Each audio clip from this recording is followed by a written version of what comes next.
Hello, everyone. I'm Bo from Brutal Commentary, and today I'm going to bring you down our next matchup for UFC Qatar. In this one, we have Alex Perez taking on Asu Almabayev. You got Alex Perez, who is a very well-rounded fighter, primarily known for his strong striking and solid wrestling game. On the other hand, excuse me, you have Asu Almabayev, a relentless grappler with an iron will, and someone who's going to push the pace and look to bring the fight to the ground no matter what. In this one, you got a clear clash of styles: technical striking and control versus relentless pressure and grappling. Overall, this is the right fight to make in the or flyweight division. You have Perez, who is 1-4 in his last 5 fights. Granted, you look at the opposition; he's lost to Figueiredo by submission, Pantoja by submission, and Muhammad Mokaev by decision. His only win was about a year and 6 months ago when he knocked out Mateus Nicolau. And most recently, about a month after that fight, he blew his knee out when he fought Tetsuro Taira. It's kind of been unfortunate for Perez because he was pretty active in a very fun flyweight, rightfully earning his title shot against Deiveson Figueiredo, which was about 5 years ago at this point. But since then, he's just been plagued by injury after injury after injury, which, besides the fight with Pantoja, which was about 3 years ago, forced him, long layoffs. Now, even after the layoffs, Perez is still competitive with some fighters. Like, he did push Muhammad Mokaev as far as he could handle. Granted, this was a younger Muhammad Mokaev. I understand this, who was only 10-0 in his career. But still, Perez did a good job of pushing Mokaev as hard as he did. And then, like I said, got a good knockout win over Mateus Nicolau. Unfortunately, Nicolau is no longer in the UFC, so I guess the win has not aged perfectly. And then, like I said, lost to Taira. Meanwhile, Almabayev currently 4-1 in his last 5 fights. Decision win over CJ Vergara, Jose Johnson, and Mateus Nicolau himself. His only loss was to Manel Kopp, where he kind of got buzzsawed. And, I understand Kopp raked his eyes like leaves, but Asu also was just running away the whole time in that fight. But he got a good win against Jose Ochoa this July to get back in the win column. So now we're here. So now here we are today. Also, I'm pretty sure this is a reschedule. I'm pretty sure these two were supposed to fight in July. And like I said, Jose Ochoa stepped in on short notice. Let me just double check that real quick. Oh, no, I take that back. I'm sorry. It was Ramazan Tenarov. Oh, I remember now. It was Alex Perez who was supposed to fight Steve Erceg, but then Perez had to withdraw from the bout, and so Erceg ended up fighting Ode Osborne. Again, it's just showing how many injuries that unfortunately Perez has suffered. But without further ado, let's break down their styles. So starting with Alex Perez, he's a very skilled striker who has great timing and a solid understanding of range. He's not going to woo you with flashy combinations, but he's very effective at staying on the outside, works his jab, and landing clean punches. He makes some kicks pretty well, especially with his lateral movement. His combination, and he's comfortable both at range and in the pocket. Honestly, he's probably had some of the best leg kicks in the division. He actually has a leg kick TKO to Jussier Formiga, just name one. And during his time, he was pretty aggressive and pretty dangerous, well-rounded. And like this era of flyweights nowadays, or the post-DJ era, very scramble and submission focused with his grappling, or I guess aggressive. But what really makes Perez dangerous is his fight IQ. He's extremely smart, very efficient with his range, and always looks to capitalize on mistakes. He has a solid wrestling background and can use his clinch work to land clean knees, or if he wants to change the game, he'll shoot for a takedown himself. His ground game is solid, though it's not his bread and butter, and he's always looking to get back on his feet if he gets taken down. Problem with that is that's often where he can make mistakes. That's how Figueiredo caught him with the guillotine, and then how Pantoja literally just ran over him to get the back and cinched the rear naked choke. But if Perez is like the one who gets the takedown, he'll absolutely use his top control if he's able to take someone down. He's pretty good with it too.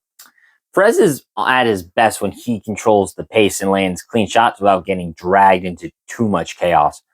He doesn't overcommit, but when he sees the opening, he capitalizes and with calculated combinations. And he's very much a precision over volume. That being said, he can't go for the kill when need be. You saw in his last win, which was to Nicolau, where he was able to pressure Nicolau pretty effectively in the apex. And once he was able to back Nicolau to the fence, he unloaded with a overhand right that was able to just shut the lights off. Now, looking at Asu Almabayev, he is the kind of fighter who's going to bring relentless pressure. He's primarily a grappler, and he's not interested in dancing around on the feet for long. His striking is serviceable, but he's not trying to outstrike his opponents. And Asu is trying to close the distance, get into the clinch, and bring the fight to the ground where he can control. His pressure is suffocating, as Asu oftentimes doesn't give you room to breathe, and he doesn't move. And he doesn't stop moving forward.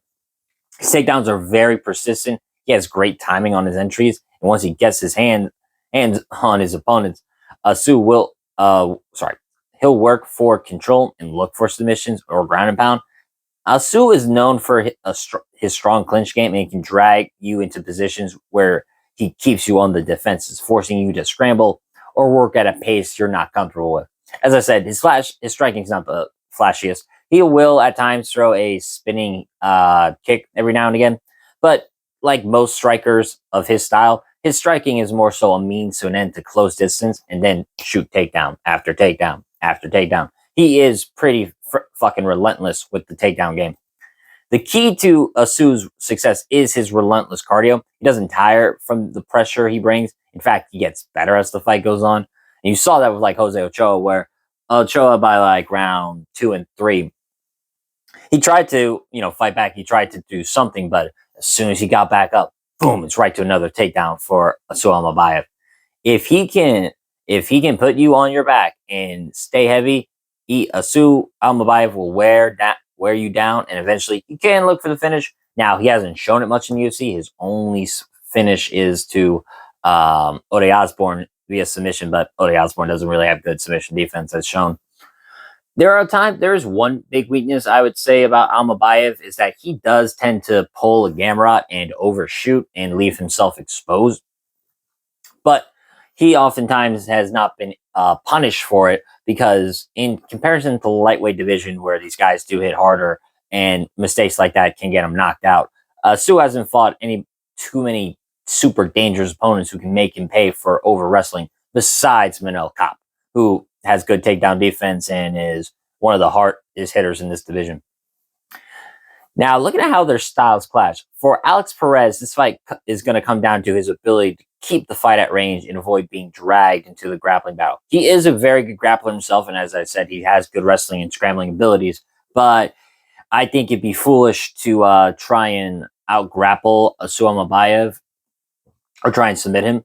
I think Perez's best chance is to knock Asu Almabayev out. He is a fantastic technical striker, and he can maintain distance. He's going to have the advantage in those exchanges.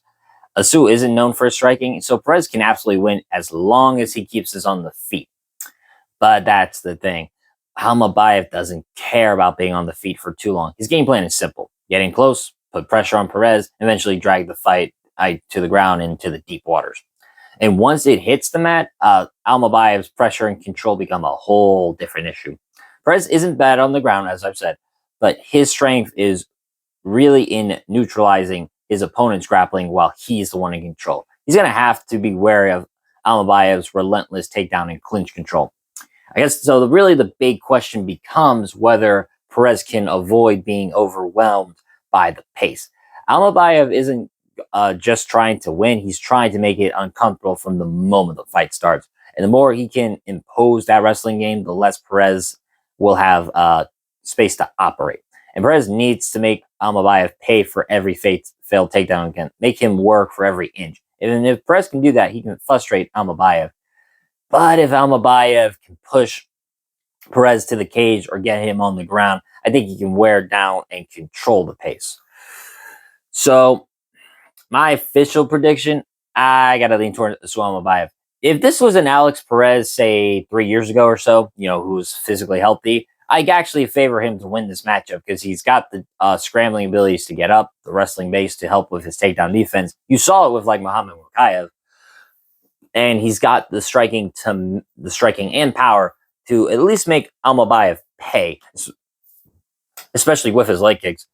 But that was a long 3 years ago, and Alex Perez just simply isn't that fighter anymore. I do think Perez is still very skilled, no doubt about it. But Almabayev's pressure is going to be the difference here. Perez is at his best when he can control the range and avoid being smothered, but Almabayev's just too relentless. And I do not know how well Perez's knee is going to look in this fight, as that's mainly been what's kept him on sidelines, numerous knee injuries. So while I think Perez might have some early moments, I think Almabayev's pressure and grappling are going to wear him down. And I think lead towards a decision. A late submission, that's possible. Well, as Perez has been subbed up before, but it was to Figueiredo and Pantoja, two of the better submission better submission grapplers in flyweight division. So, I'm sorry. I gotta pick. I'm gonna pick Asu Almabayev, and I'm gonna pick him to win via decision in this one. As I say, he's mostly a decision machine, and I expect him to continue that trend for his wins. But with that being said, Ed, that's been my breakdown of this fight. If you enjoyed the video, like, subscribe, and leave a comment down below on who you think is gonna win. But until then, I've been Bo from Brutal Commentary. Stay calm, stay respectful, and enjoy the violence. I'll see you all next time.